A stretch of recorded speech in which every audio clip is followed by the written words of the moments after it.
Good morning प्यारे बच्चों। मैं हूं आपके एजुकेटर पूर्णिमा और हम करेंगे वर्कशीट नंबर 41। सब्जेक्ट आपका हिंदी है, कक्षा 9वीं। हिंदी में हम बच्चे काम पर जा रहे हैं भाग 1 पढ़ेंगे और आज डेट है 7 अक्टूबर। जीवन परिचय। लेखक का पहले हम जीवन परिचय जान लेते हैं। राजेश जोशी का जन्म मध्य प्रदेश के नरसिंह जिले में सन 1946 में हुआ था। राजेश जोशी ने एमएससी और एमए की डिग्रियां हासिल की और फिर एक बैंक में नौकरी करने लगे। जब मैं छोटी थी ना तो मुझे समझ में नहीं आता था कि जब एमएससी कर ली थी तो एमए की क्या ज़रूरत है। अब वैसे ही मेरे साथ भी मैंने एमटेक किया फिर एमए किया, तो बड़े होकर बहुत सारी चीज़ें समझ में आती हैं कि इंटरेस्ट बदल जाते हैं। तो वही मैं आप लोगों को बहुत बार समझाती हूँ कि जो हमारे इंटरेस्ट आज हैं वो कल को बदल सकते हैं। लेकिन आपको अभी आप 9th 10th क्लास में, तो आपको बहुत ध्यान देना है कि आपका किस सब्जेक्ट में ज़्यादा इंटरेस्ट है। ठीक है। पढ़ाई खत्म होने के तुरंत बाद ही उन्होंने पत्रकारिता आरंभ कर दी। राजेश जोशी जी ने कविताओं के अलावा कहानियां, नाटक, लेख, टिप्पणियां भी लिखी। साथ ही उन्होंने कुछ नाट्य रूपांतरण तथा कुछ लघु फिल्मों के लिए पटकथा लेखन का कार्य भी किया। कई भारतीय भाषाओं के साथ साथ अंग्रेजी, रूसी और जर्मन में भी उनकी कविताओं के अनुवाद प्रकाशित हुए। उनकी कविताएं जीवन के संकट में भी आस्था को उभारती हैं।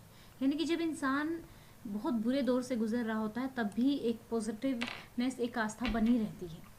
प्रस्तुत कविता में बच्चों से बचपन छीन लिए जाने की पीड़ा व्यक्त हुई है। बच्चे काम पर जा रहे हैं, तो जैसा कि आपको पता ही है कि बच्चे काम पर जा रहे हैं, यानी कि छोटे बच्चों का काम क्या होता है? मेनली उनका काम होता है पढ़ने का, लिखने का, खेलने कूदने का, है ना।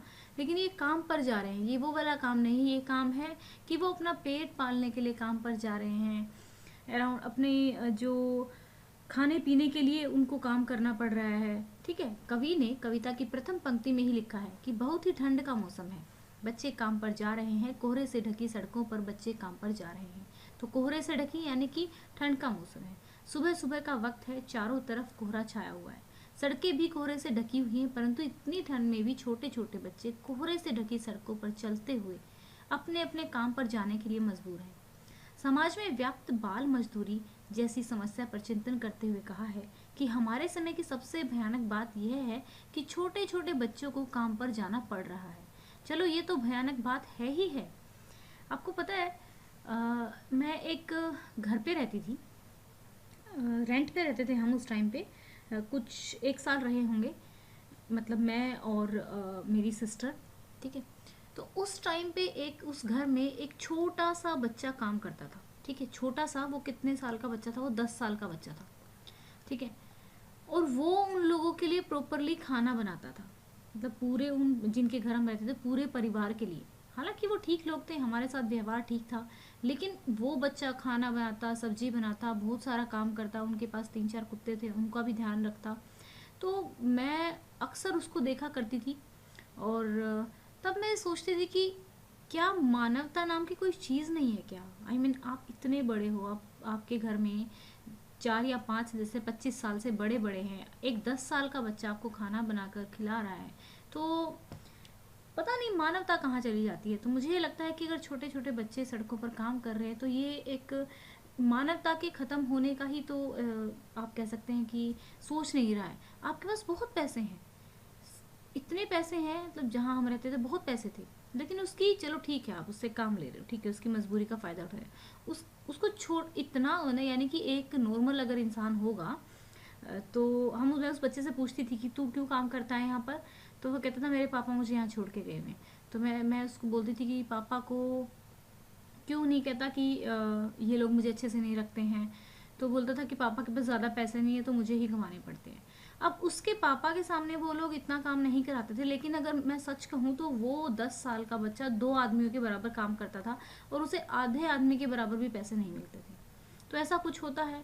उस टाइम पे मैं उसको थोड़ा मोटिवेट करती थी, थोड़ा बहुत पढ़ा देती थी।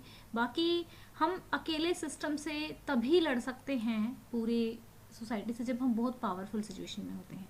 ठीक है। और जब एक इंसान, हर इंसान के अंदर चेंज आता है तो तभी ये चेंजेस होते हैं। ठीक है।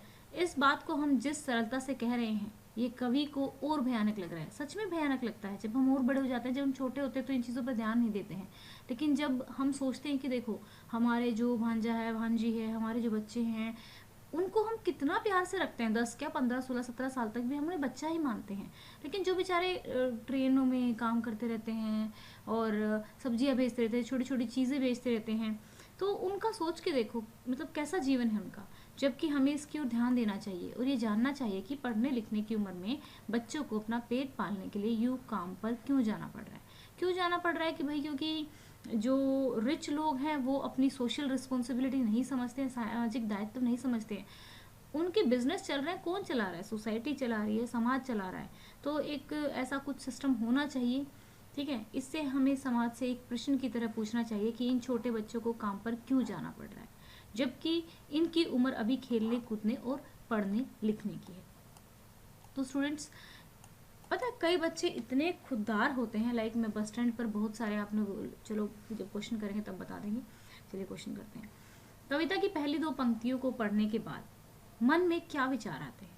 पहली पंक्ति को पढ़ने के बाद मन में विचार आते हैं कि कितने मजबूर और लाचार हैं ये बच्चे, जो इन्हें इतनी ठंड और कोहरे में भी सुबह सुबह काम पर जाना पड़ रहा है। बिल्कुल लाचार है। हम लोग तो उठते वक्त भी, अराउंड उठने के बाद भी 5-10 मिनट लगा देते हैं कि अभी उठ रहे हैं, 5 मिनट में उठ रहे हैं, 10 मिनट में उठ रहे हैं, और वो छोटे छोटे नन्ही जान जाकर अपना सड़कों पर दौड़ पड़ते हैं काम करने के लिए, सफाई करने के लिए, किसी की डांट खाने के लिए। तो ये काफ़ी अमानवता का काम है। काम पर क्यों जा रहे हैं बच्चे। प्रस्तुत पंक्तियों में किसे प्रश्न के रूप में कवि किसे प्रश्न के रूप में क्यों देखता है।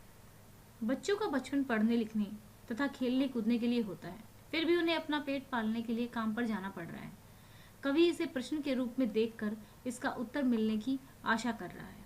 अभी रिसेंट का मैं आपको एग्जाम्पल बताती हूँ। रिसेंटली मैं थोड़ा बाहर गई थी, तो 2 लड़के थे।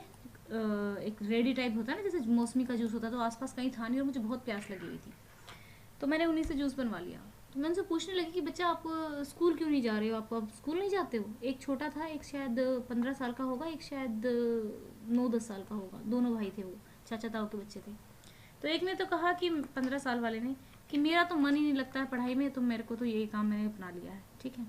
और जो 9-10 साल वाला था वो कहता है लॉकडाउन में कुछ चल नहीं रहा है, तो फिर क्या करें, यही काम करना पड़ रहा है। तो ऐसे बहुत सारे बच्चे हैं जो इस तरीके से पढ़ाई ना करके ऐसे चीज़ों में चले जाते हैं। तो अगर आप में से कोई भी ऐसा पर्सन है जो सपोर्ट कर सकता है किसी को, तो ज़रूर सपोर्ट किया करो एक दूसरे को, ठीक है ना।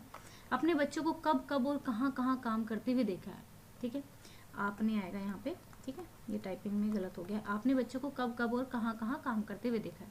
हमने बच्चों को बस और रेल यात्रा करते समय बस स्टैंड और रेलवे स्टेशन को सामान बेचते हुए तथा अपने आसपास की चाय की दुकान, होटल, ढाबे, घरों, दुकानों आदि में काम करते हुए देखा है, ठीक है स्टूडेंट्स। तो आप लोगों ने भी देखा होगा। अभी चलते हैं नेक्स्ट 4th क्वेश्चन। क्या आपके विचार में बच्चों को काम पर क्यों नहीं भेजना चाहिए, उन्हें क्या करने के मौके मिलने चाहिए, लिखिए। देखिए, बच्चों को काम पर नहीं भेजना चाहिए क्योंकि बच्चे देश का भविष्य होते हैं। ये ऐसी उम्र होती है जिसमें बच्चों को किसी भी रूप में ढाला जा सकता है। बचपन में उन्हें काम पर भेजने से उनकी शारीरिक, मानसिक विकास तथा स्वास्थ्य पर विपरीत प्रभाव पड़ सकते हैं।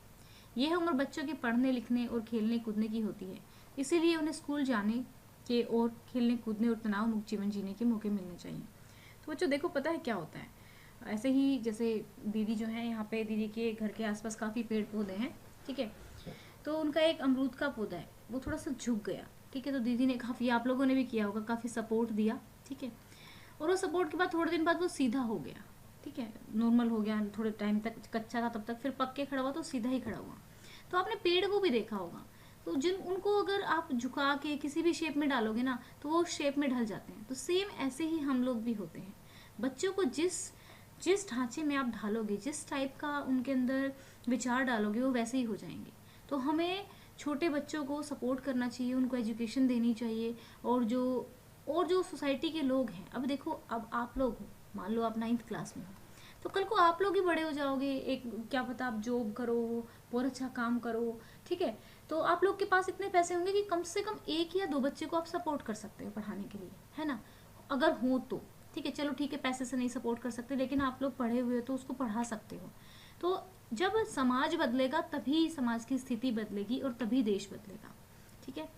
तो आज टारगेट सेट कर लेते हैं, ठीक है। कितना, हम 1200 तो अचीव कर लेते हैं, 1500 इसका टारगेट रख लेते हैं लाइक्स का। और जो मैंने 20 पेजेस का टारगेट रखा था, ठीक है, तो उस 20 पेज में मुझे एक अच्छी सी लाइन जो मिली, वैसे तो बहुत बुक पढ़ी हुई तो उसमें लाइन मिलती ही रहती है, उसमें एक लाइन लिखी हुई थी कि जो सब लोग क्या होते हैं, ऑर्डिनरी होते हैं, सामान्य होते हैं, ठीक है, लेकिन जो लोग सक्सेसफुल होते हैं ना, वो जो नॉर्मल काम होता है ना, उसको और ज़्यादा डिटर्मिनेशन से करते हैं, जितनी भी डिफिकल्टी आती है फिर भी उनको पार करते हुए वो काम करते हैं, तो इसीलिए वो सक्सेसफुल होते हैं। तो आप लोग अपना टारगेट सेट कीजिए दिन का कि आपको क्या पढ़ना है, टाइम टेबल बनाइए कि मैथ के आज मैं 2 चैप्टर करूंगा, या फिर इंग्लिश का 1 चैप्टर करूंगा, एसएसटी का 1 चैप्टर करूंगा, कम से कम आधी वर्कशीट करूंगा। चलो ठीक है, मैं बिल्कुल ही नहीं पढ़ता तो मैं 2 क्वेश्चन याद करूंगा, आज से मैं पढ़ना स्टार्ट करूंगा। तो इस तरीके से कुछ ना कुछ टारगेट अपने जीवन का सेट कीजिए, ठीक है बच्चों। Thank you, have a nice day, may God bless you.